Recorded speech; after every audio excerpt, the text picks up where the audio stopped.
you know what? Your back isn't bad. I said, you should thank your back. Your back is screaming at you. It's exhausted because it's taking on all the slack of all the other things around it that we need to get stronger. Let's work on your hips. Let's work on your feet. Let's work on your ankles. Let's work on your shoulders. And then you know what your back's gonna say? It's gonna say, I love you, thank you. I don't hurt anymore. And So your back isn't bad. It's talking to you. Perry Nicholson, he always says that pain is a request for change.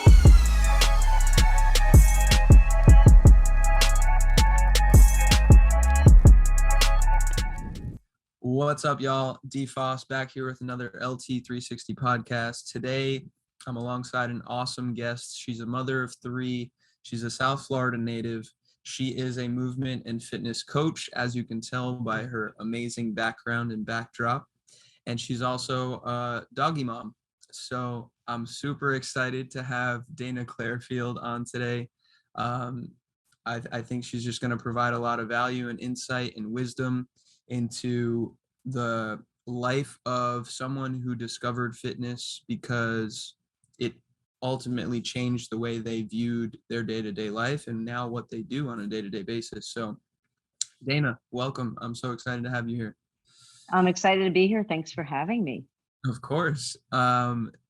It's it's funny that you are like sitting on the ground and you have everything in the backdrop, the human body, infographics behind you, the kettlebells, the med balls, the stability balls, the maces, the resistance bands, literally every aspect of it.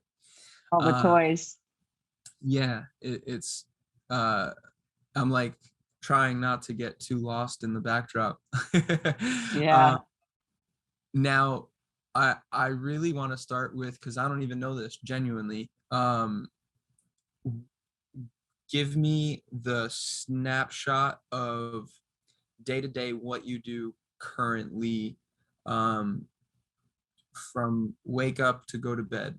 I want to. Wow, that's cool. Okay, we could do that. Hear that and get that out of the way, because when people hear what you do now versus what your life was previously, I think it's going to blow them out of the water.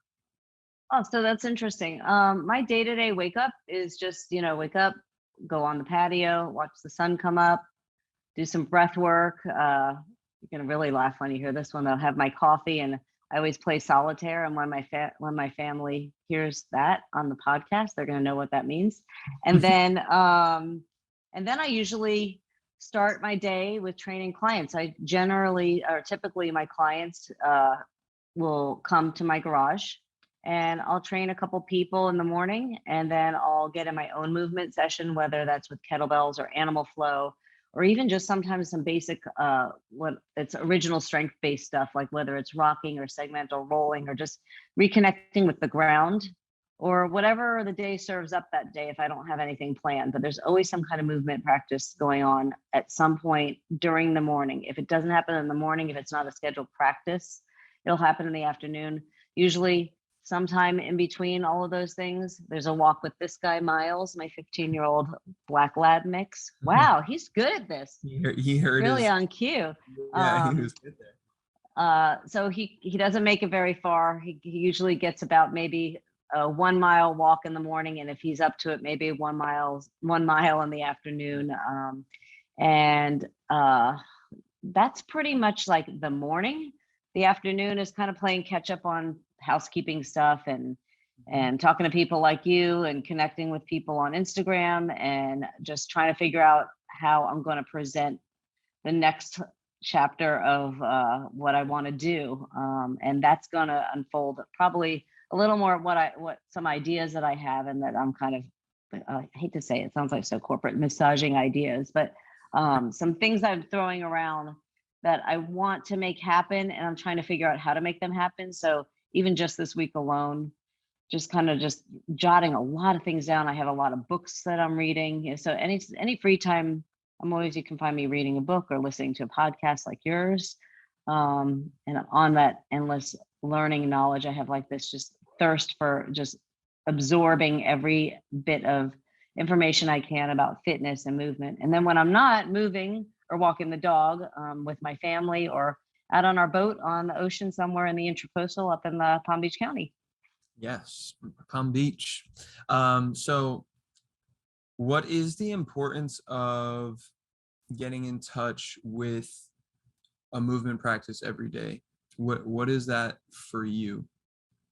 Well, for me personally, and I feel like this should really resonate with anybody who, like I say, woke up today. Mhm. We were born as humans to move our bodies. So the importance of that is to honor that. I feel like we're not generally, as a human population, honoring that fact anymore. It's kind of a lost art of movement.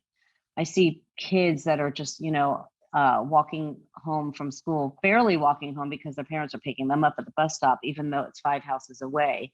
So when I say walking, they're plodding along, Yeah. to get in a car after sitting on a bus, after sitting in the classroom all day. And they're not moving like humans anymore. They're moving more like, it's like they're not even walking, they're falling. It's like plump, plump, plump. So I feel like that we're doing ourselves a disservice if we're not honoring movement in some way every day, even if it's just a 5 minute walk. Movement is something that's cumulative. It doesn't, you don't have to go out and bang out an hour walk or get in 10,000 steps, or it all happens over the course of a day. It doesn't matter if you do it 5 minutes in the morning and maybe another 10 minutes during lunch, or maybe between clients, or maybe while you're on a phone call. It's all cumulative. So we're just, as a society, we're not honoring it. So for me personally, the fact that I can move, and I can move in mostly a pain-free way, as opposed to how I was moving just 10 years ago, is something I do daily to honor that. Cool. And let's highlight, what was it that you were doing 10 years ago? What was your career, Hmm. and what was your specialty? Well, I had multiple careers. I don't even know if this is that interesting to people, No. honestly. But I'm just basically a Florida girl who grew up I went to high school in the early 1980s, and I went to University of Florida. Go Gators! And I had this dream of becoming. When I was a kid, I used to watch something called Bewitched, which was on in the 70s, and there was a man who worked at an ad agency, and I just wanted to like work at this ad agency, like he did. I wanted to put on like a fancy like business skirt and stockings, and go with a briefcase and walk along Madison Avenue in New York City, and sell advertising. So I went to school and I studied advertising because that's what I saw on TV. But it wasn't anything like what you saw on TV. So my first career after college was at an ad agency in Coconut Grove. And I was the media director there. And then I went and I worked at a concert promoter for 7 years. And while I was at the concert promoter, I conceived my third child. Well, I already had a child that was just under the age of 2, and another one that was 10 months old. So I tried to continue working outside of the home, and then my husband said, like your job at the concert promoter is kind of just paying for childcare at this point. Why don't you maybe stay home with the kids? I was like, what? Stay home with the kids? So stayed at home with the kids for like 8 years, and always exercised all through those years, all through college, all of that time. What fitness was in the 80s, that was me. I had the hair, I had the leggings, everything. The sweatband. Yeah, oh, totally. I mean, I tried out to be an aerobics instructor and chickened out in Gainesville Health and Fitness. So funny. I could actually pull up a picture of my hair. You'll really laugh. So, and probably the outfit too. But so like one thing kind of led into another. And then, once the kids were out of preschool and really a little more independent, as far as like not needing constant picking up and feeding, and which they still did. But Which they still do. I volunteered when they still do, although they don't even live here. But it's a mom, I need this. But how it is. But even that evolved into volunteering at their elementary school, and then substitute teaching in their elementary school, and then at one point my husband stopped and said, let's open a law firm. He's an attorney. So we opened a law firm in 2008. And he said, do you think, now that the kids are all in school, and, do you think you can help me? I said, sure. I don't know anything about law. I know about advertising and raising kids and working out, but I don't really know anything about a law firm. So I helped him grow that law firm from the two of us to almost 400 people over the course of 10 years. And That's that's it. And I sat at a desk from like 2008 to whenever we decided I was done with that. I would sit at the desk all day, and being in that state of mind and that 80s and early 1990s mentality of I have to get out and exercise. I would go from sitting at a desk for 12 hours and squeezing in an hour of something every day during a stressful time in life where I was raising the kids and working full time and doing all that stuff. So I'd go running or do yoga, and I thought I was fit, but I wasn't moving well, and it led to a lot of pain and injury, which led to foot surgeries, back surgery, and which leads me to where I am now, and that journey of like, how do you heal that, and how did this happen, and how can I help other people from going through the things that I went through, and how can I help them prevent that or avoid those things. So that's that journey, give or take a few years, a few months, that who knows, I can remember. It's all such a blur at this point. I'm going to be 55 next month. Everything's a blur. It's like, what's going on, so. And I think there's a lot of power in that. So for everyone listening, Dana didn't think she had a story to tell. But as you probably just listened to, there's so much in there that is relatable for not only people who are listening who are 50 plus, but also individuals in, my case, 30 and under, who think their life's just going to be this one constant journey of up the hill and you'll reach the peak. And yeah, I don't think that's what we're designed for. We're not honoring that as humans either. So listen, nothing is linear. Nothing is linear. Your recovery from pain isn't linear. Life is not linear. The only thing that's linear is death, flatline. So really, that's the one thing I really learned when I was recovering from surgeries, is that you had those days where you're like, wow, I'm doing so much better, I'm doing so much better, and then all of a sudden, whoa, oh my God, I feel like crap. So nothing's linear. Even your fitness journey or your health journey, there's just always going to be things that just pull you back and up and down and under. And if all that's you how, did was constantly gain muscle and lose fat, I mean, there'd be no fun in that. That's 100% true. Exactly. That would be exactly. way too easy. Yeah. Which, I think we've talked about before, is the whole emulation of the heartbeat within my logo, is the fact that that's what it's full of. It's ups and downs and lefts and rights, and it's a continuous pattern of up, down, left, and right. Absolutely. And I think the other powerful part of that whole story is that you have now transitioned your entire mindset on what fitness or being fit really is. So let's dive into really quickly the stories of your surgeries. If you have any like little inkling of what caused you to get foot surgery, what did that decision look like? And then what was your 6 months to a year reflection upon getting it and going through with it?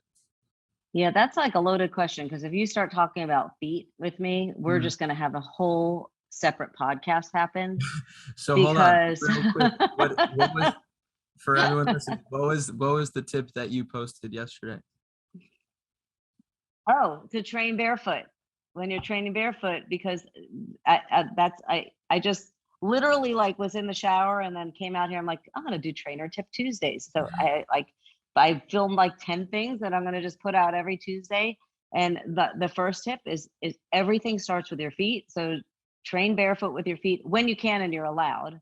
Or I should have added in minimal shoes, something like Vivo Barefoot, or there's so many brands out there now. Vivos are my favorite because those were my first barefoot shoe love. And I've since discovered many other really comparable brands for different reasons that I like different ones. But the feet are everything. I mean, what came first, the chicken or the egg, really, was my back issue due to something going on in my feet. or were my issues with my toes running because there was an issue in my pelvic, my lumbopelvic area and back, or maybe both. So the answer is we don't know. It depends, and we're never going to know. But we do now know that the feet really are the start of everything. And if there's just anything that's even off a little bit in your feet, the way they're naturally supposed to be, nice and wide at the toes with space in between instead of like crunched up like this, that there's going to be some kind of dysfunction or some kind of imbalance up the chain, I so explained it to someone yesterday as if that's your first line of defense and absorbing force from Earth or putting force into Earth, well, if the forces are not dispersed and absorbed as efficiently as they're supposed to be through the foot because of lack of positioning and mobility, then it just puts stress on other things up the chain. 100%. Pretty simple. It's like, and one of my other favorite things is, aside from that line that nothing is linear, is nothing works in isolation. So, I mean, even your pinky toe, as insignificant as that little piggy might seem, if you can't abduct that pinky toe, which I really can't anymore since surgery, especially on my left foot, it affects the way you walk and the way you move. And your big toe is directly, fires your glute muscles. So I didn't have big toe extension, so God only knows how my running looked. And then you put a pair of shoes on that's like this thick. It's basically wearing a high heel, and you go out and run in that, you're changing your gait. Oh gosh, don't even get me started, right? So who knows? There was a whole cascade of events that probably occurred, especially during the years where I was in a stressful work environment, which was self-imposed because we were building a business and supporting a family. And we took out a home equity line of credit just to open our business. We didn't have, any money to open it with. So we were paying our rent at our office with our loan, and we were paying our mortgage with our loan. It was, it was a stressful time. 3 young kids, we took a big risk. So between the stress and the sitting, and then the going out and doing what I thought was something healthy, I was probably doing more damage than good. So I really don't know what caused the issues, but at some point I was at a point where my big toe in 2009, I just couldn't even get it in and out of a sneaker. I remember I went through orthotics. We went through cutting a hole where the big toe was, and then I was told to wear a really stiff shoe so my toe could rest and it wouldn't have to bend. Oh my gosh, and I still would go running like that. That couldn't have been great for my back, right? No. So, so they ended up cutting out a piece of the bone and making more space in the joint. That never healed properly. And then it happened to my other foot. What was going on? Did anybody ever look at my hips or my back or my shoulders? No. So, we like to now, as practitioners, and I'm sure you do the same thing when you have clients who come in and they're complaining, or they present with some kind of discomfort or pain that's chronic, and it's just not going away. And they haven't been, let me just, there's a caveat here.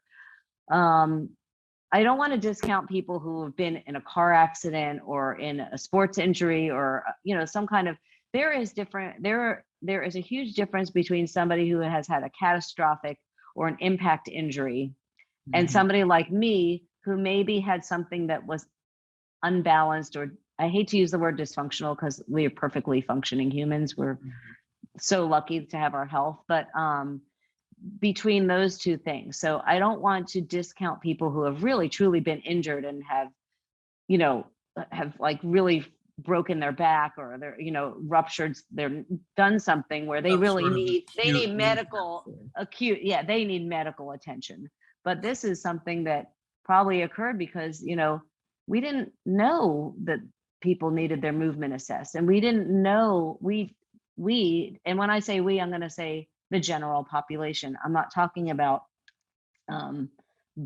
people who studied movement mechanics and back mechanics like the Stuart McGill and we the general population didn't have access to people like that because there wasn't like social media at that time. So we really didn't know to get assessed for a movement.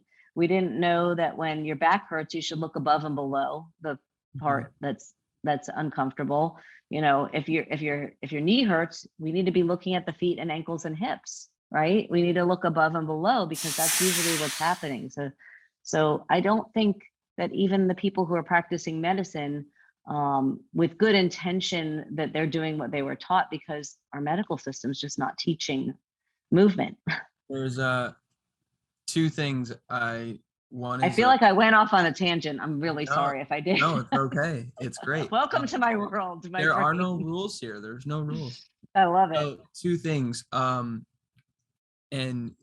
it makes me think of the first one is kind of like a funny analogy, because you said no one thought to look above and below. Most people will only look above and below the counter for a pain med that can cure the spot that hurts, and they think that that's where the problem is, because that's what hurts, so that's the end all be all. And right alongside that is the fact that we have so many ologists, right? Like, you're an ologist, good for you. You're a cardiologist, you're a, there's such a long list of specific niche body part specialists, and they study the foot, or they study the kidney, or they study the knees, or they study the lumbopelvic complex, or they study the shoulder, and none of them are communicating with the other. And like you just said, nothing works in a vacuum. So if something is overworking, it's because something else is underworking. If something is overstretched, then something else is under stretched, right? So it seems pretty obvious, but then when you look at everything under a microscope of, well, I'm just looking at that one pinpointed thing, then all of a sudden you get into, the same concept that we deal with in the nutrition world, like, oh, your cholesterol's high. Well, what's causing it? Why though? What is the real deal? Is like the person eating too much of something, or is the cholesterol that your body's naturally making not getting absorbed into the cell? Or there's 7 different, factors that play into that, and directly relate, and no one wants to look at that. So it makes me very, very sad, and actually creates anxiety around I feel sometimes it makes me feel a little anxious, because it's frustrating. And you were talking about the nutrition side of it. I had once asked somebody who is a resident in a hospital in North Carolina. I said to her, can I ask you how many hours of nutrition did you take when you were in med school at University of Miami? And the answer was, I think it was 2, and it was an elective. I'm like, wow. Oh, there's a disconnect here. There's a disconnect here. And, we were saying how, I lost my train of thought. Let's see, we're talking about nothing works in isolation. We'll go back to, it'll come back to me, because it always does. The other thing is, so we'll bring it all the way back to the foot. You've now had 2 surgeries, and I want to talk about, you were obviously still working. You got those surgeries when you were still building that business. What did your recovery consist of? That's what I'm awful. So my recovery consisted of, let's put a big boot on that foot and let's limp around and take, pain medicine when you don't, when you need it, which made me feel awful. I am not like a big, I don't even really like taking Tylenol, I mean, and now, especially back then, I'm not like a dabbler of stuff. It's not 1980 something anymore, but that was a different time. But I wasn't a huge dabbler then either. I was like very cautious, but it doesn't mean nothing happened. But it's just everything always has I always like to say everything has a cascade of events. And I just remembered the other thing that we were talking about. But the recovery was tough, and it was always like, okay, the foot surgeon said, you can go out and run in 12 weeks. Well, at 10 and a half weeks, my foot felt, in a shoe that I cut the toe out of. I felt that I was moving. So of course, what did I do? Boom, out the door. Yeah. And, I was still doing the basic old fashioned runner stretch like this. I was like, one of these, and then boom, out the door. So, and what we also now know is a tight muscle is a weak muscle. So, I was stretching those hamstrings, but were they serving me? Probably not. I'm going to just circle back to what my other thought was. You were talking about parts of your body that, are in pain. And sometimes a client will come in and they love to go into the diatribe of like things that hurt them. I have a bad this, I have a bad back, I have a bad knee. Well, I could say I have a bad back. I have a 5-inch scar on my back from my back surgery. My back is freaking amazing. Okay, so that back is amazing. You know why it hurt? It's because it's taking your back. I always say to them, you know what? Your back isn't bad. I said, you should thank your back. Your back is screaming at you. It's exhausted because it's taking on all the slack of all the other things around it that we need to get stronger, that we need to make strong. Let's work on your hips. Let's work on your feet. Let's work on your ankles. Let's work on your shoulders. And then you know what your back's gonna say? It's gonna say, I love you, thank you. I don't hurt anymore. So your back isn't bad. We don't have bad stuff. It just is, it's talking to you and it's saying, symptoms are help. Yeah. Pain is, I think Perry Nicholson, Yes. and if anybody doesn't follow him, you should go to Stop Chasing Pain. This guy is brilliant. He does like a lot of lymphatic stuff, but he always says that pain is a request for change. And I love that. Pain is a request for change. So it's like, what's the definition of crazy? Doing the same thing over and over and over again without any results, right? So like stretching your hamstrings or constantly, when somebody has a bad back, you see them doing this. They're like, oh, my back is killing me. Well, how long have you been bending over and stretching that? It's not working. Maybe we need to do something different, So it's just like your back will thank you, or your shoulder will thank you if you start kind of working on the stuff globally around it and getting, we don't have bad stuff. You just need to fix the stuff around it that's just a little bit, that needs attention. Yeah. In the athletic training world, we always tell the athletes or the patient, it's not a bad knee, it's the involved knee. So the one that you are dealing with something with right now, we're going to call it the involved knee. It's not bad. I love that. Maybe your left knee hurts because your right knee is not doing jack shit and your left one's carrying all the weight. Right. I love it. Exactly. And they're like, oh, it's like a light. You can see the light bulbs. They're like, but you can see multiple light bulbs going off. There's an Edison light over here, a fluorescent light over here. There's a flame above their head. And all of a sudden, and you know what's great about that? Is I get so jacked up, I'm sweating about it. Like the people who hear this stuff and aren't exposed to it, the general population people that hear this, they have that aha moment. And you know what? You give them the gift of hope at that very minute.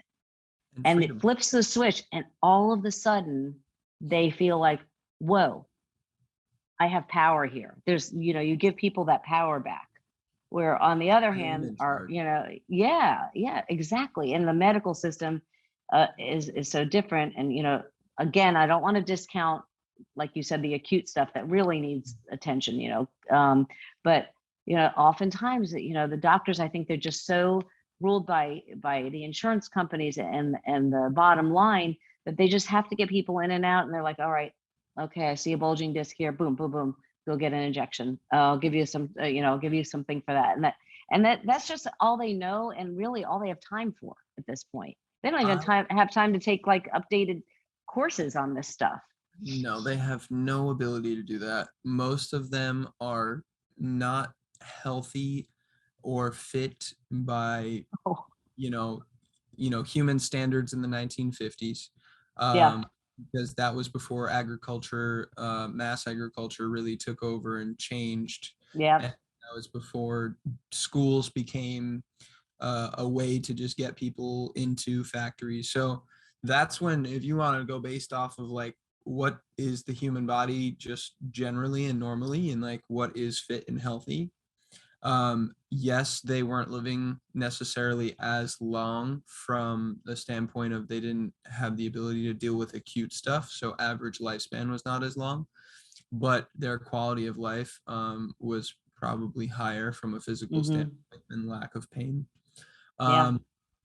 So I mean, to take my health and put it in the hands of someone who doesn't have theirs just seems oddly counteractive. I don't know. A little counterintuitive, right? It's Yeah, yeah. definitely counterintuitive. It is. Um, It, and I mean, we have friends who are doctors and surgeons and my husband, he's a personal injury attorney, so this is what he does. Connects people with chiropractors and doctors, and they all have the best of intention, and they all really, a lot of people get great results. Some people get great results, but I feel that oftentimes though, people in general are just misled, and they just want to be like, this hurts, cut it open, let's fix it, let's move on. But guess what happens after that? You have like a year of recovering from that, where you could have just been maybe moving or doing things, and the recovery is so hard. It's, well, the from other a lot thing of these things. from recovery standpoint is that what you're going to get out of an insurance company is never going to be enough.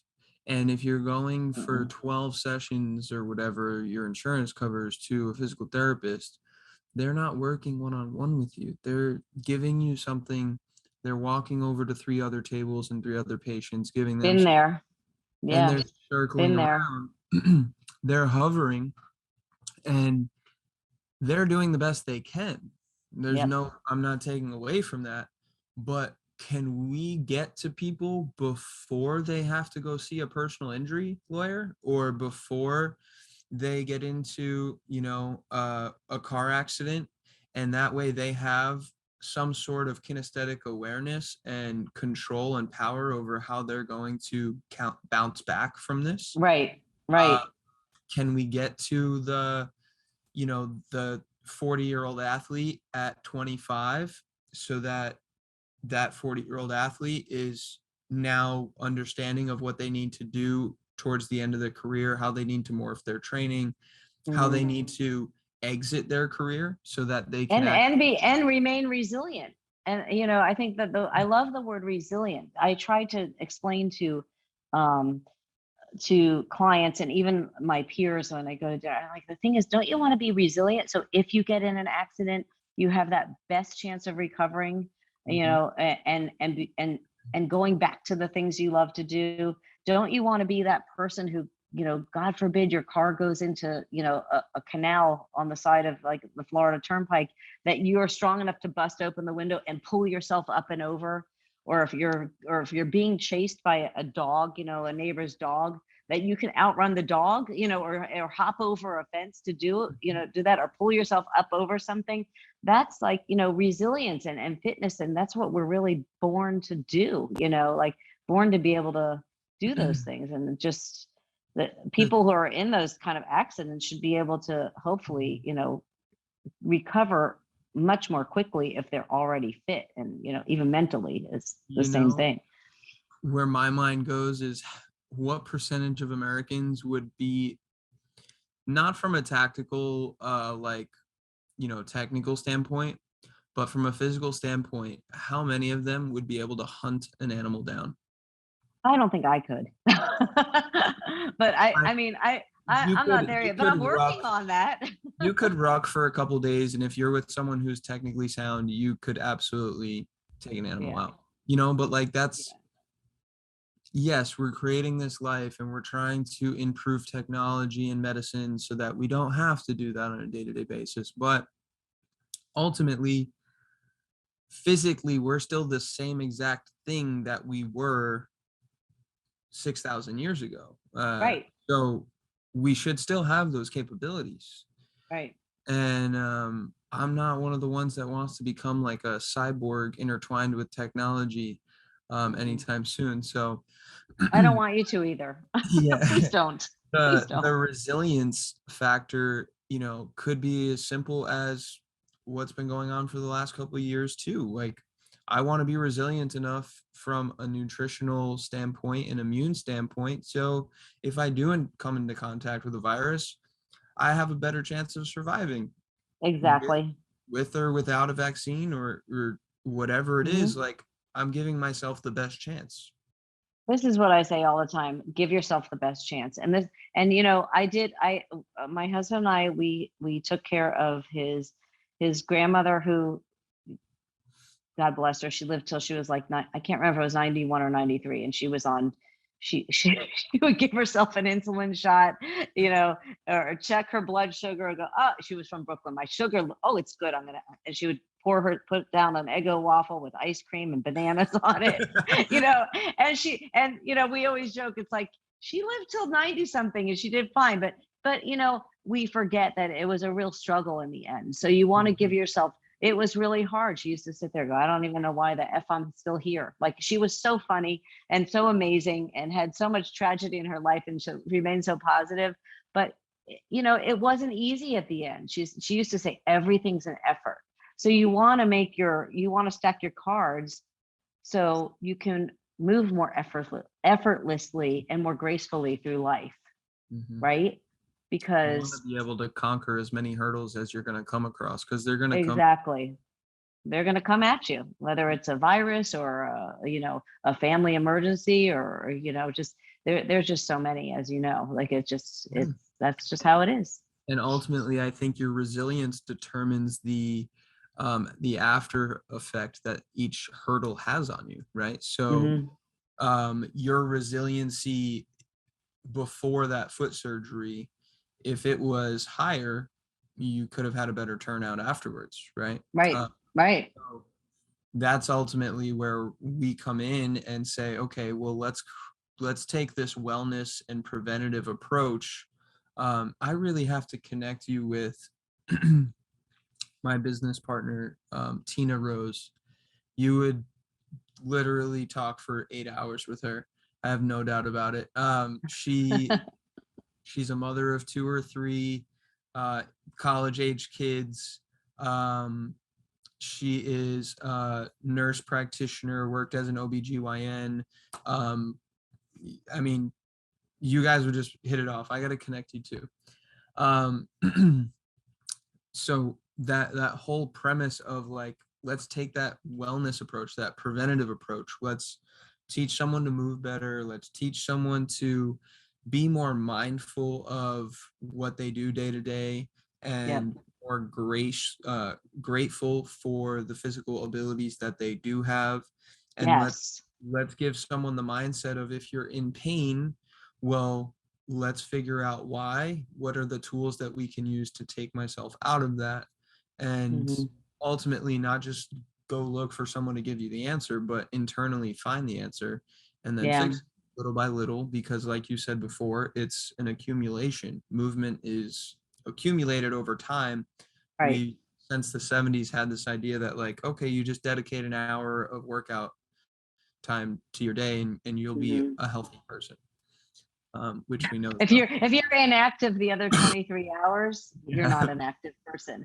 So, this is another misnomer, or misconception, is that, oh, I worked out today, I'm done. You know, this is Mhm. just not it, and Can't just go lay honestly, it, down. it is hard.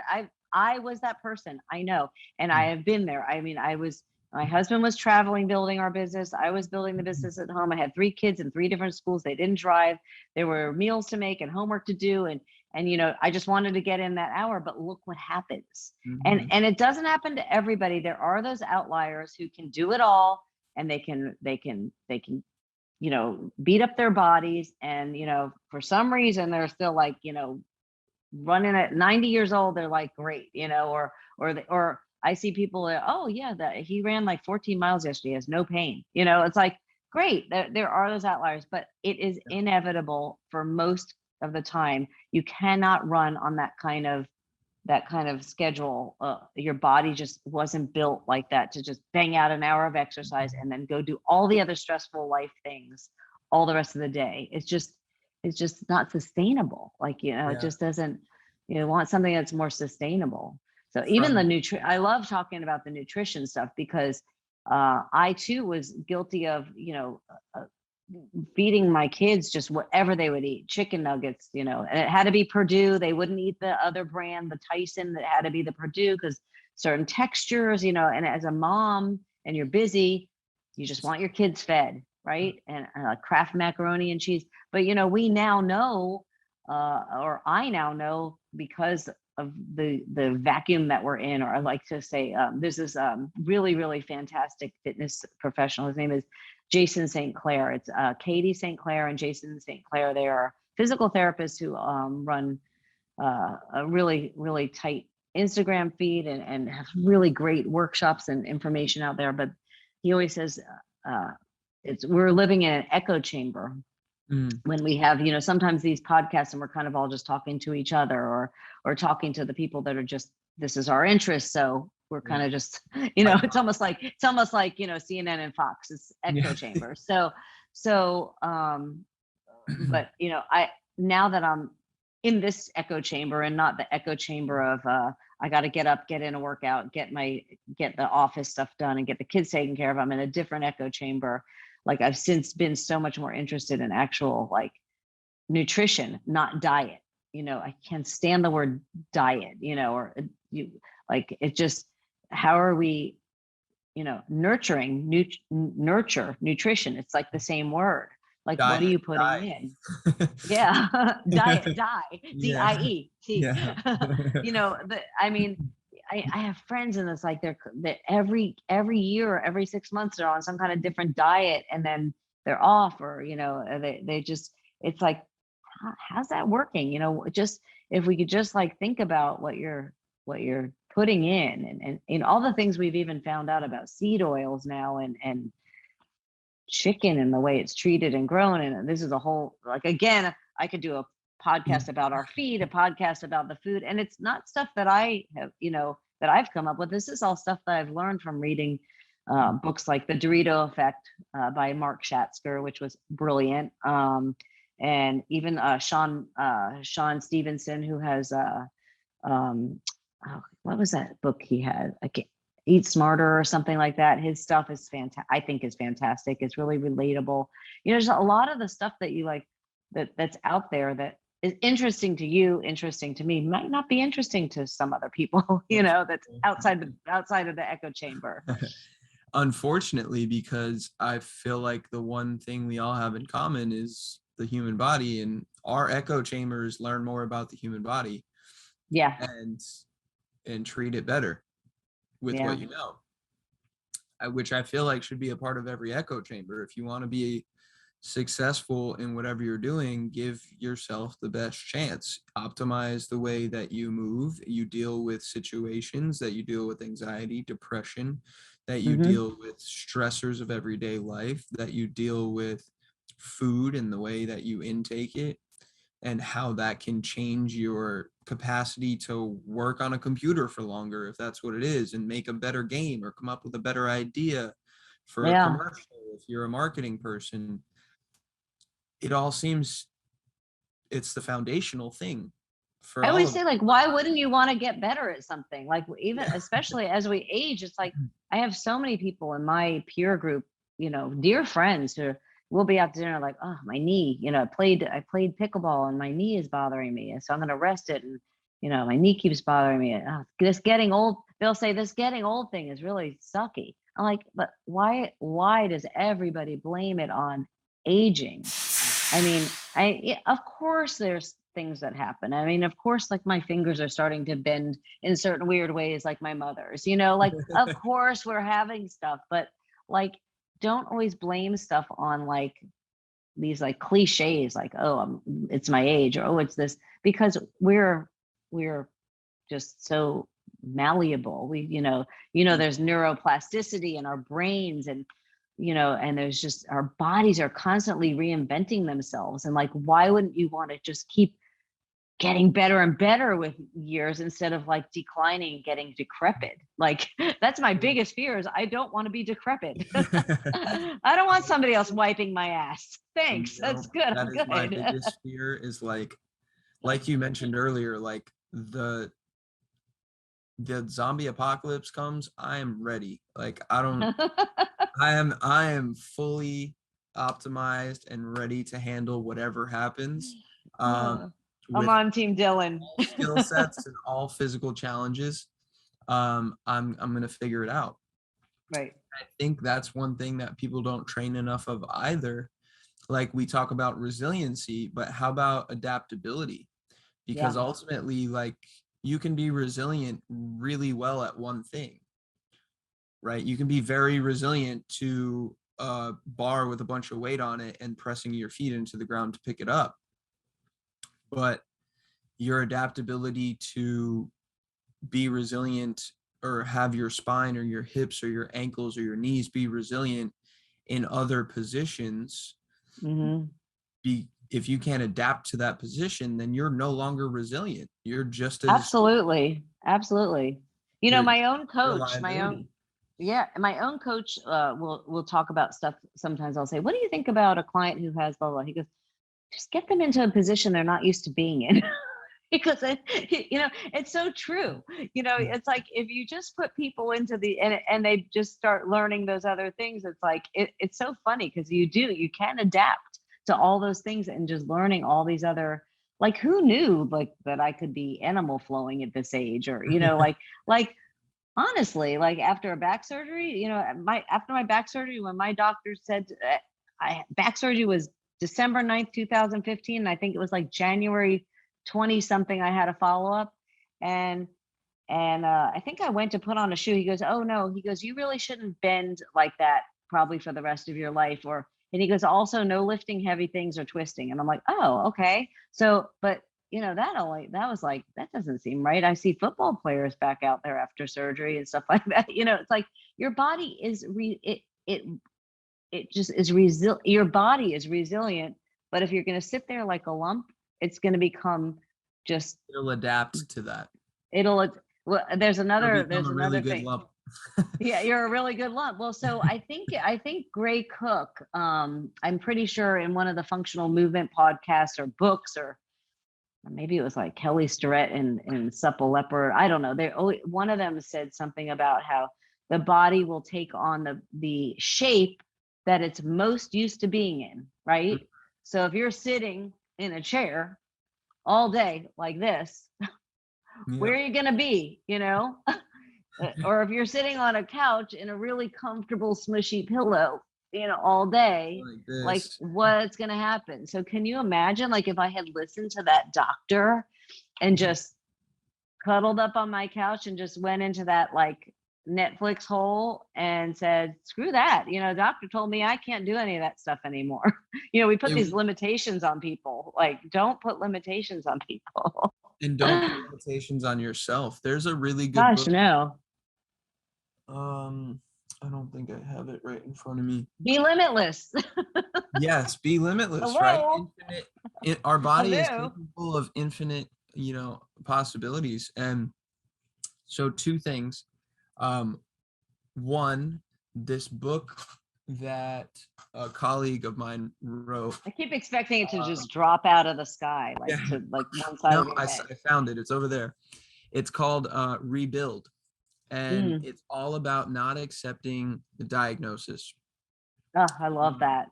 So I will try to get you that book or send you the link to it or whatever, because you would resonate with it a lot.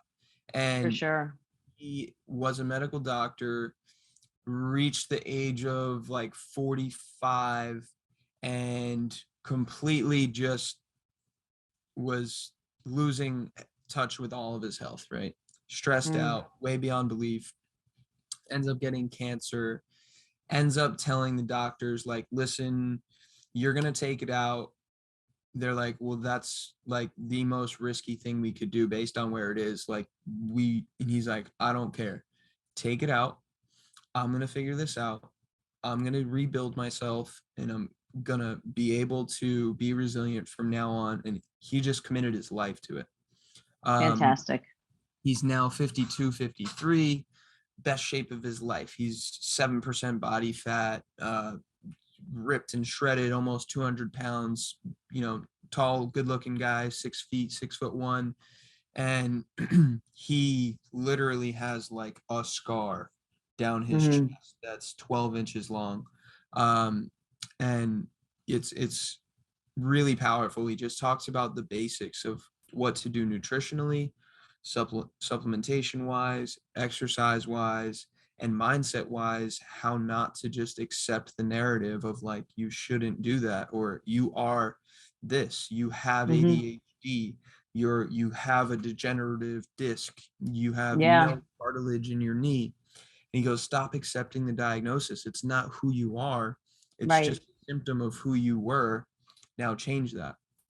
Yeah, some people really kind of like, they like to swim in that diagnosis though. I think some people Misery loves company. it becomes who they are, and That's it their becomes, identification. yeah, it becomes their identification, and it becomes easier for them because that way they can just kind of say, yeah, I don't have to do that because I have this, It's So I like, do think there are different personalities. I think you and I are kind of more like, and probably other people listening to this too, in our echo chamber. I think that there are people who are really proactive, and then there are people who are just happy to just, hum along and do that. And you know what? I feel sad for them. I don't think, wow, you're an idiot. I just feel like, wow, boy, are you missing out? Because it feels so good to accomplish and do the things that we can do, and I feel like the universe is just like a better place when you like move, like we talked about, moving more efficiently and gracefully through it. It's just and overall better.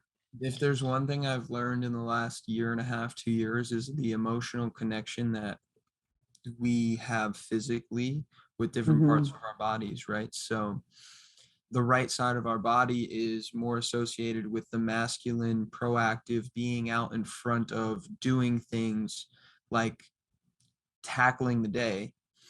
And the left side of the body is going to be more associated with the female, emotional, linguistic, artistic, creative side of things, right? And being able to designate and say, okay, well, I'm having issues on this side of my body. Maybe it's brought upon through some emotional things that I'm dealing with. That whole connection and understanding of, well, if someone, this is what I was going to touch on earlier, like you said, you asked your coach, if someone is dealing with this, what should I do? Put them in an uncomfortable position. Well, for someone who is closed off, they're emotionally like not able to love, right? Their heart is closed off, like quite literally their chest is caving in.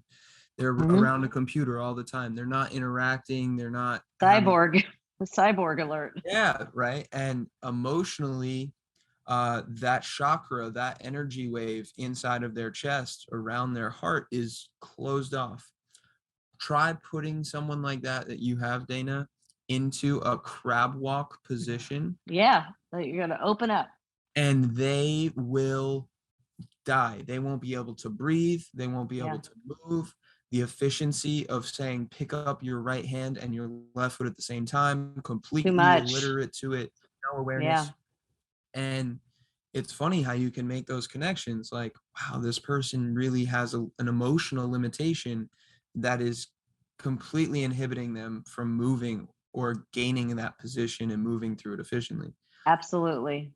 So that in and of itself is like, if you want to grow, just go into those uncomfortable places and learn to be comfortable there, right? Yeah. Get into a crab walk. People don't want to be uncomfortable. They just don't. Well, so recently, let's talk about uncomfortable. I did it at Body Therapeutic Architecture. Yes. At our friend Danny's beautiful new studio. I'll give it a plug. I did the fire and ice type cold water plunge sauna. I've never done that. I brought my husband with me, and he's just not into this stuff at all. And I'm so grateful that he went, because he actually, I think he enjoyed it. It was like a really cool thing. And I went back and did it actually by myself, because before the RKC, I was having a lot of anxiety, and I called Danny and I'm like, I think I need a plunge. If I can get in that tub, I think I can conquer that. I can do that. And I know I got this.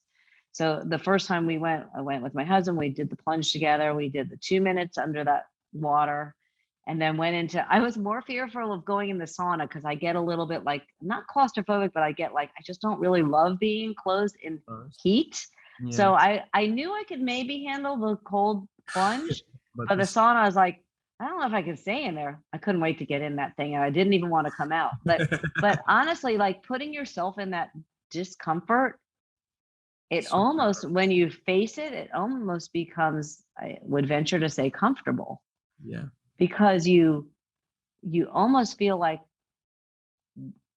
it also giving you that power again, like to own that discomfort. It's like it's another area of growth. So it's like, when people do conquer the uncomfortable or things they're not used to, like, I don't even like to say uncomfortable. It's like, put them in the position they're not used to being in. Yeah. And maybe it's not uncomfortable. Maybe they're just not used to it. Their body just isn't there. Like, the growth is just exponential. Again, growth. Here we go, getting better and building, and just skyrocketing. So like, So something like that. Talk about uncomfortable. for sure. And ultimately, it expands the emotional horizon that you're able to experience. And as a human, like, what you're here to do is experience things through your five senses. Mhm. And the accumulation of those senses gives you a feeling. So ultimately, like, all of those things are, if you're not experiencing a position or moving through a pattern or exposing yourself to cold water or a hot sauna, you are literally closing yourself off to emotions that are completely within the realm of being a human, but you're never going to experience them. Yep. So when I think of like the limitless, right, concept is like the LT360, the circle is just, it's wide, it's full, you're getting everything you can on the spectrum, and it all circles back together because it's all really the same thing. It's just human emotion, and you're Yeah. constantly growing the size of that circle each and every time that you go experiencing something new. Yeah. We say that not everything we do is unprecedented. So Oh, I love that line. I love that. I think I've heard you say that before. It's one of my favorites. yeah, so if, like, I've done a bunch of these podcasts, right? But I've But never never with me in this moment. yeah, and never with the same food in my stomach or the same Right. amount of, water waiting to get let out in the bathroom. Like, Right. every little Exactly. aspect of this is different. Everything. And with that, the more that you put yourself in those positions or situations that you're just not used to being in, the more neuroplasticity, the more human emotion, the more neurological synapses are actually created. And when you Yeah. stop creating those, that's when you have You start dying. that's death. Yeah, It 100%. really, you start, or you die. You know what? Well, because we start dying the day we're born. But I like to say, you're just dying faster. Yes, Like, you start dying that's faster. you're accelerating your death, and your chronological, you're biologically aging faster. Yes. There's a chronological age and the biological age. Mhm. So you want your biological age to keep getting younger, even though your chronological age is getting older. So when you do start connecting all those neuroplastic things, it's like bing, bing, bing. Every time they connect, you're just aging a few seconds younger. It's like, it's the best thing ever. It's So a yeah, it's it's a crazy. spectrum, and every decision you make is taking you a step in one direction or a step in the other of that spectrum. Absolutely. And it goes So infinitely in every direction. So right.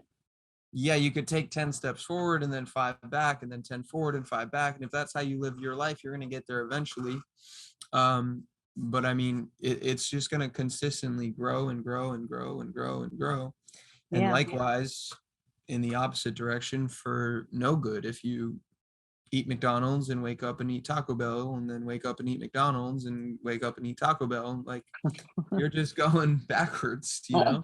Basically, it's funny that you said that because so, I have kids that are a little younger than you. I've 22, 23, and 26. And most recently, my 22-year-old son, shout out to Ben, has become a little more, I'm always trying to impart these these little wisdom nuggets on my kids. So as a mom or as a child of mine, that it's annoying to them, of course, right? Wow, my light in my garage just did something weird. But most recently, I'm so grateful because I'm getting little like calls and text messages and will say, that Ezekiel bread, where do you find it in Publix? It's like, oh, something's getting through, so like I think that that when you see a parent being the example, that eventually it's going to sink into the kids that, wait, this shit's working, and I'll say stuff like, if I had known this at your age, just think like how like I'd be freaking Wonder Woman, like just think if I had started with a lot of the stuff that I'm doing now, back in like 1981, when I had first like gotten into like exercise, it would have been a whole different thing. Yeah, absolutely. So now if I had known then what I know now, then I probably wouldn't be sitting here talking to you in this unprecedented moment. And I'm grateful for that. But but the fact of the matter is, I'm so also grateful when I start seeing my own children start to adopt some of the things that I have learned in the past. I would say really the past, since my back surgery and since the search for the recovery and for true health and true fitness, not, I think, and I have so much learning and so much growing to do still, but like it's so rewarding when, people that are hard to get to eventually start kind of coming around and they're like, that stuff she's been talking about for the past 5 or 6 years, that's pretty good. I see a difference there. It's so rewarding. It's so nice. I don't even know how I just got to that point. I don't know. I'm going to have to listen back to this and go, what the heck was I even saying? But ultimately, the reward is in you're leading the charge, right? You're doing it and you're feeling and reaping the benefits. And if someone wants to follow along, they're going to follow in your footsteps. And it's not that we throw it down their throat, but we offer it as a line of, communication. Like, hey, I'm learning this. I want to regurgitate it to you because not only is that going to make me learn it more, but it's going to be the first time that you maybe hear it. And yeah, you're probably not going to take it from me.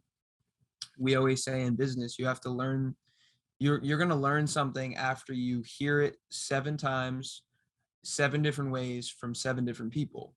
So, I like that. If you are the first person to say it to your son, and then you're also the second person to say it to your son, but then 3 other people say it, he's on his way. He's going to start to finally say, okay, now I'm getting it. And that's how I started looking at trying to help my family. A lot of what I tried to embody in who I am trying to be is to lay some sort of foundation for my family, for my parents, for my brothers and sisters, aunts and uncles that have never been healthy a day in their life. Like, I just want to be a glimmer of hope. I want to be able to say, like, I did this. I'm trying to just incorporate this into my lifestyle. I think it would be of value to you. If you want to ask me questions, I'm here. If you don't, okay. If you want to just peek around the corner and follow what I'm doing, but not admit to it, that's cool too. I don't care. It's all good. It's all good. Yeah, like, if you can be it and they can see it somehow, it's going to trickle in. And it's different. It's different though. It definitely is different as a parent. It becomes you're a nag, or even as a wife. My husband, I heard him walk in the door, but you don't and I hate when people say, I don't want to nag, but, so even when you just start saying things, it sounds different. They perceive it differently. But in all truth, though, it's out of love, because you just want the best for your people that you love so much. You want them to avoid all the pitfalls that you fell into. You want them to be the best version of themselves. And sometimes I know so much, and as I always say, I have like mom vision. I always kind of see things before they happen. When my kids would run, and we used to, like, they were 90s kids, so like we always would run into Old Navy, and I'd get flip-flops back when I allowed them to wear flip-flops, or when I condoned flip-flops, which I don't condone anymore. You get claw toes. Anyway, that's another, again, for the foot podcast. But, I used to just say, don't run in your flip-flops. Don't run in your flip-flops. You're going to fall, And until they fell and fell on their face because they were running in the flip-flops, they didn't believe me. So I love when my son is like, mom, you're always right. Why? I'm like, because I have mom vision. I just see things before they happen. Why are you always right?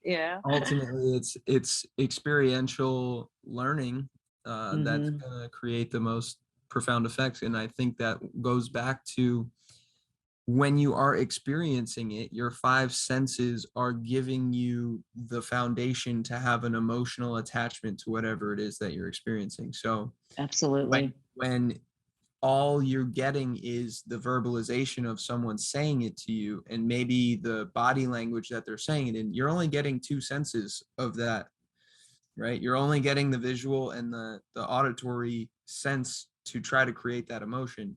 But until you're fully enveloped and you taste, smell, hear, feel, touch, and see it, then it sticks. Yeah, and absolutely. Then it fully becomes a part of who absolutely. you are. Yeah, So, that's 100% true. 100% true. So you're a really good, I would say that you are a really great example of somebody in your family, at such a young age, which is such a gift for your family, because you have so much more to give and so much longer to give it. And I think that you're really a special, like, old soul, because I think and you have a big family. I thought you told me you come from a family of 5 siblings, right? Yep. And I think 2 there's some brothers, extended sisters. families going on, maybe, I don't know, remarriage, or like other, right? There's a tree. a big, a wide net. So I think that they're really lucky to have somebody like you that's, young and cool, so they can, even, like, maybe the younger cousins and like, maybe nieces and nephews one day are going to have somebody that they can, look up to and hear things, 1 or 2 or 3 of the 7 times they need to hear them, so they too can, like, live their limitless best life. That's the ultimate goal. The ultimate goal. Everything that I drop in the water, every little drop of information or knowledge or experience, the ripple effect is infinite. We don't know where it goes, but it has an impact somewhere along the lines. Absolutely. So that's how I look at it. And thank you for your kind words. It's sincere. I really, I felt that way from the first time we talked. So yeah, which I think is so funny. The best place to end this. I want to wrap up on how we met. For everybody listening, we at Gravity and Oxygen in Boca, we've hosted a number of events. AJ and Georgie. Funny enough, Dana, I did a podcast with AJ like just recently. So we've hosted a number of events. One of them was called Elevate, Rope, Flow, and Go. And essentially it's based on the practicing of, flowing with your ropes, much like Dana does with kettlebells and maces. And she's got her own rope. This is for the YouTubers that are watching it. This is from that event. This is the slush rope. We'll plug it. This is slush rope. So this is all right. So we have a live slush rope in the making. And we were hosting this event. We had probably 20 to 30 people there. And Dana was one of the ones who ended up there. And this was a huge event. We had people fly in from Las Vegas, North Carolina, Central Florida, people driving up from Miami, Yeah. all of Broward and Palm Beach County people. I was so nervous about coming to that event. I messaged Jared, the crazy trainer, who's also I know from Instagram. Yeah. I sent him a message. I'm like, Jared, is this like, am I gonna be like the oldest person there? Like, I'm nervous about going. I don't know anybody. He goes, Dina, my mom is coming. Come on. So I went. I'm like, I was like sweating. I'm like, oh, I don't belong here. I had the best time. Again, one of those things where you put yourself into that weird, uncomfortable situation, and you just grow. And look, we never would have known each. Maybe not never, but like, it's so funny. It's crazy, and it's funny how you ended up there because you were going because someone who wasn't local was going, and you were Right. you live 7 minutes from there, and you were following someone who lives 4 hours north of us. I don't even know how I found him. And he's the reason, and he's the reason you got there. So long story short, Dana's trying to do the Matador and trying to do the race and chase, and then trying to do the dragon roll, and I got the pleasure of going over there and trying to help and trying to teach. Yep. We had a slew of like amazing, fitness professionals, physical therapists, right. Personal trainers, chiropractor, yogis, just a bunch of different people all hanging out, rope flowing and learning. And that's how we ended up connecting more on Instagram and Facebook, meeting up a couple times to work. I came over and hung out with you and did another rope float on the patio. Yeah, overlooking the lake. Yeah. You met me and Stefan at the beach, and we did like movement and meditation. Yeah. I will make it to one of those Wednesday morning things. I just always have clients in the morning, so it's hard for me to get there. So that's so we gotta get you to one of the movement gatherings. I know. I am absolutely.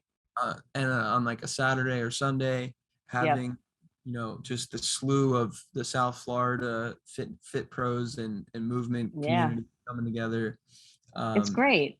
For fun. So, and it doesn't matter what age you are, what size you are. If you want to learn how to move, if you want to watch people move, if you want to learn other modalities, this is what I love too, because for me, my two passions for movement are truly anything ground-based, especially animal flow, and then kettlebells, because it's funny. So last weekend at the was it last weekend? It's maybe 2 weeks ago already, almost a week and a half ago at the RKC in New York.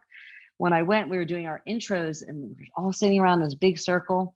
And it was my turn to introduce myself. I said, I explained my story, how I had back surgery and then I discovered kettlebells and I was using them wrong. And then I hired somebody to teach me how to use them. And then the blah, blah, blah, the whole leading all the way up. And then my shoulder was bothering me. So I hired a physical therapist and then it stopped bothering me. The physical therapist was a trainer in New York, my friend at Reload Physical Therapy, and also Andy Chen, who was with Reload and now has his own thing called Moment Physical Therapy. And so once we resolved the shoulder, he's like, I was like, now what? He goes, well, what, I'm like, I've always really wanted to get certified, in kettlebells. I wanted to do the Strong First certification, the RKC, and the RKC fell at the right time. All things fell into place. My training fell into place, did it. And at the RKC, at the intro, I said, I explained my story and I said, I'm going to be 55 next month. I've always wanted to do a kettlebell certification. I've had multiple orthopedic surgeries. And I feel like instead of Dana Stays Fit on Instagram, I need to be Saved by the Bell. And everybody thought that was so funny. I just actually came up with it like on the fly, but they're like, you really should change it. But I just looked it up. It's already taken. And it's kind of like, I think that show is actually, there was a few handles that were taken, but honestly, like, those are my passions, are really the animal flow and the kettlebell, because I feel like the ground is such a great teacher and it's such great feedback, again, with bare feet and getting that feedback from the ground and controlling your own body.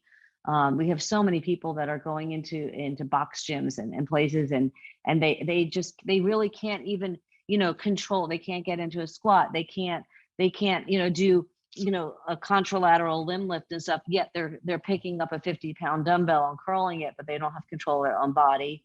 And then my love for the kettlebell, because the kettlebell is such a great teacher, it will correct you without cues, it's going to correct you. And people have such misconception that the kettlebell is going to hurt your back, but the only time it's going to hurt your back is if you're using it incorrectly. Mm-hmm. So that's why it's so important to, hire a really knowledgeable coach who can make sure you have your proper prerequisites for any kind of movement, And it's honestly, so important. If anyone's looking for a Russian kettlebell coach, I think Dana Clarfield's the person you got to talk to. Maybe, yeah. And honestly, and I always like to say this, that if I'm not the person for whoever that is, like I know so many people. It's ridiculous. When I look back on all the people that I have been in contact with in the last few years, I blow my own mind. Like when I walked into the Russian kettlebell certification workshop at Momentum Fitness at the beautiful, beautiful facility in New York City, I could not believe all the familiar faces that were in that room that I have been following for years on social media and learning from. And even I've had some coaching lessons with some of them through Zoom. And it's unbelievable how many people I know. And it doesn't matter if you want to learn kettlebells or rope flow or how to deadlift a barbell or how to do animal flow. I'm an animal flow coach too. Name if you need structural integration, we know Danny. Name any steel mace. I know people. I've got a great steel mace people connections. It's unbelievable how many people I know that I can connect. Even if people want to juggle kettlebells, I can turn them on to people. I don't do that. It's not my thing. I would love to do it. It's very cool, but it's unbelievable the connections that we have just from connecting with each other. And I always say, friends that I never met today.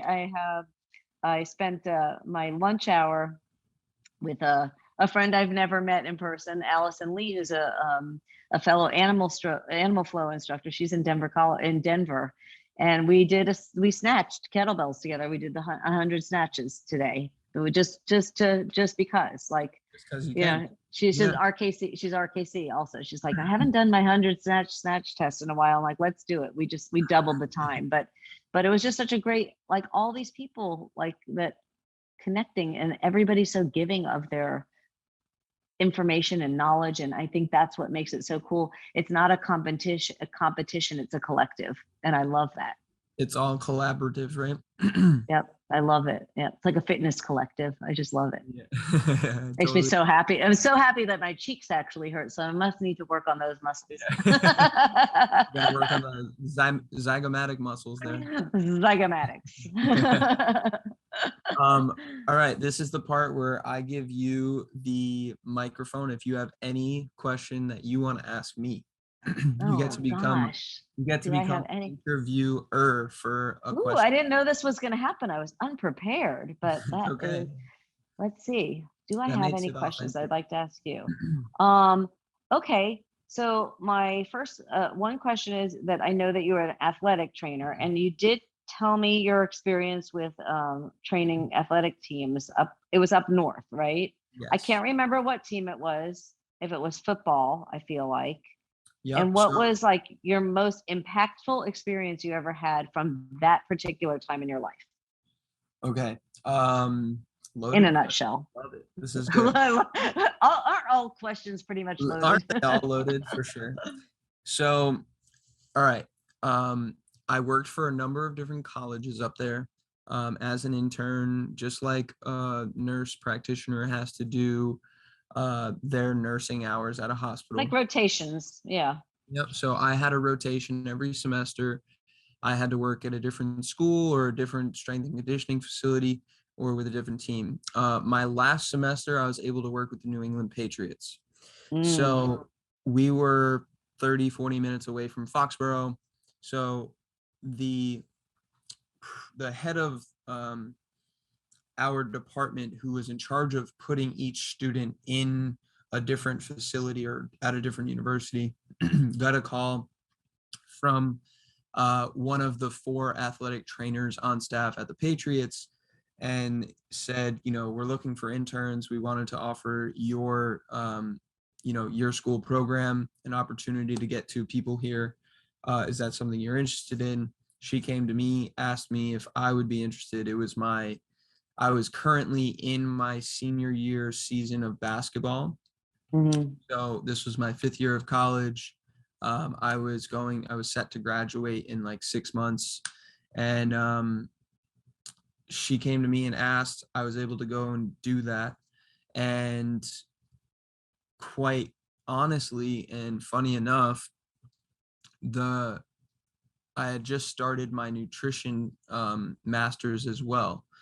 So I'd already started my master's in nutrition, and I was able to work with the nutritionist and the dietitian that works for the team. I was also able to work in the athletic training room and the strength and conditioning room with all the athletes, working on recovery, working on, injuries in the off season. They get all their surgeries done. So, rehabbing people who had to have surgery. And ultimately, the entire process showed me that I did not want to do that. That's not what I expected at all. That's so funny because my middle child had a very similar experience when she was interning at FAU and as an athletic trainer, Yeah. and she's like, I don't think this is what I want to do. This is not what people think it is. No, A lot of taping and icing and stuff. It's taping, icing, giving people water. A lot of water giving. And I bet you did learn a ton though that you were able to take with you, obviously. Sure. Other than that. From the standpoint of like how to really optimize the human body, not so much. Interesting. That's eye-opening if you think about it, because wouldn't you think of all places, the house of where the NFL is built, right? Mm-hmm. Or even all those like New England, like, hello, wouldn't you think the optimal building of bodies would happen there? And it's a result of a lot of different things. You have 55 players, sometimes 65, like sometimes 45. Anyways, all of those athletes, and in an athletic training setting, your goal is to make sure that they are preventing injuries, rehabbing current ones, and ultimately a lot of that looks like, well, let's get you prepared for your strength and conditioning session, and let's get you rehabbed from a surgery or rehabbed from an injury. Yeah. So a lot of it is Western modalities. It's the laser and the vibrating. The Theragun type stuff. Yeah. It's all palliative, a lot of palliative stuff. And that's a product of, once again, there's 5 or 6 athletic training capable people, and there's 40 something athletes. So the ability to work one-on-one, it ends up being like the physical therapy realm, which is why a lot of athletic trainers just move into physical therapy. They're like, all right, well, I can work 9 to 5 and I'll do the same stuff I would have in an athletic setting with everyday people. Yeah. So aside from that, I realized that as an intern, I was working 12-hour, 13-hour days and I wasn't getting paid. And I was like, okay, well, I'm getting there after these athletic trainers and leaving before them. So what does their day look like? Cool. If long. they're making a good amount. Yeah, it's very long. And this wasn't this was off season semester, so it's off season. Yeah. And ultimately, if someone changes practice or a game, like, your whole schedule changes. What kind of life do you have outside of that? They pretty much hang out with the players. They go out with that's their whole day and night, their family. Yeah. Talk about the what's it called? The bubble. The echo chamber. The echo chamber. It is an echo chamber entirely. Like, oh yeah, that's all you do. And I learned a lot of, the personalities and the wisdom that these people had that I was talking to from like a player perspective was that they just adapted. Like their job was to play, and they moved from city to city. They lived in this place, they lived in that place, they went and played at that school, then this school, then this team, then that team. And ultimately the ones that were still there were just people that adapted, and they know what their job is, what their role is, and there's a lot of experience. They got comfortable. That's they get in that Yeah. comfortable area too. Yeah. And then so I decided, well, I could stay here, live in this cold climate, get a nice cushy job, and this could be my life, or I could move somewhere, get uncomfortable, and take all these principles that I've learned and apply them in a private setting as a consultant to general population people who have Yep. the income to afford it. Yeah. Because they need more of it. So Yep. yeah, ultimately it was that I didn't want to do it. And that was so in completely Florida. opposite of that was like the opposite of the answer I thought, but so we could probably end on that note about getting uncomfortable. Get uncomfortable, yeah. And Just get yourself uncomfortable. that's what it was. Like, all right, Yeah. pack up the car, fill my dad's truck, and drive down to Florida. We'll figure Yeah, it out. there's a country song there somewhere. Yeah. Yeah, there was. Found my guitar. Packed up my Unreal. car, put my stuff in, drove the truck. Right down That's that. so great. Yeah. I love it. Well, thank you so much. I hope you enjoyed this just as much as I did, and I knew that I Oh my would. God, it was like we could sit here. I should be giving you a bowl of berries to eat right now, right? Remember? Yeah, 100%, just like Yeah. last time. So, Great. all right, let's obviously make sure that everyone who's listening knows where to follow you and contact you if you need to, if they want to, Yeah. well, take that back. Everyone, go follow and contact her. That's very kind. Because she's awesome. That's so kind. It's Dana Stays Fit, right?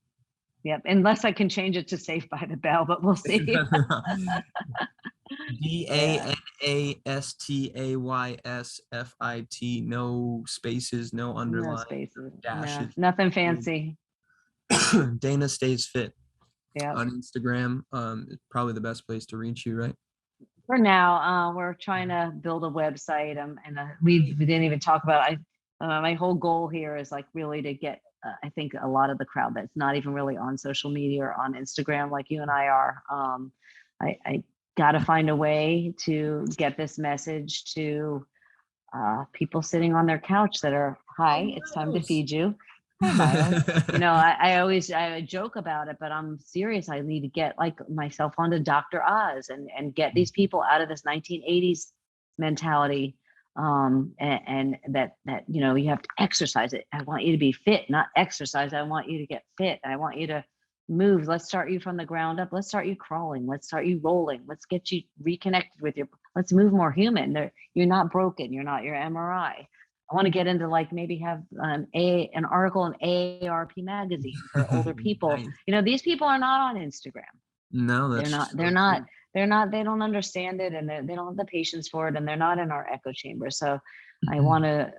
I'm finding ways and researching ways to get outside of our echo chamber, and not to do it for fame and recognition, but to do it just because I feel like it can help. People just don't know. They just don't know. Like you say, they just don't know that these things are even a thing. So I want them to have that mind.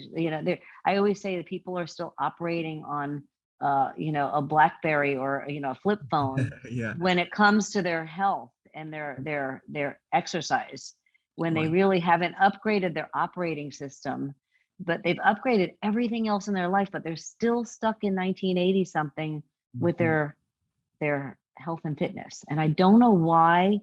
I do know why, and I'm not going to go into that, but I want to try to shift a few people at a time and just kind of get them going, and get the the lights going off and the candles going off and all those little images somehow.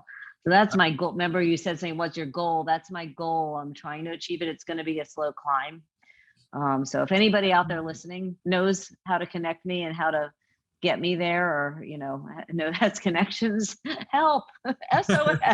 Because I like to do all the stuff and talk about all the stuff, but I'd rather have somebody help me do it and get that done for me, because that's just not what I enjoy doing. I enjoy being the person that's talking about it and physically doing it.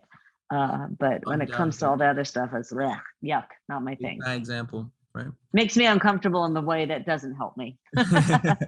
Well, so thank you for your time. I'm going to connect you with two people that just came in. That's all?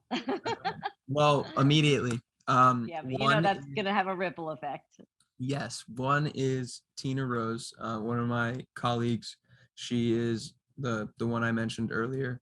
And the other is my mom, because she just had back surgery. And wow. As the mom who talks to the son and goes in one ear out the other, as the son who talks to the mom, it's not received the same as if it were someone like perception. It's perception. It's how we hear. So what's your mom's name? Anne. Anne. Yeah. Listen to me, Anne. You are not broken. I had back surgery. I'm gonna send her that clip. Come on, let's go, Anne. Yes, let's do it. Thank you so much for your time, everyone who's listening. There's no doubt there's so many little nuggets you can go back and listen to and take away from this. Reach out to Dana, converse with her. She's nothing but good energy and love. Thank you. As always, we are, life is limitless. Yes, you are. Ciao. Peace, good human.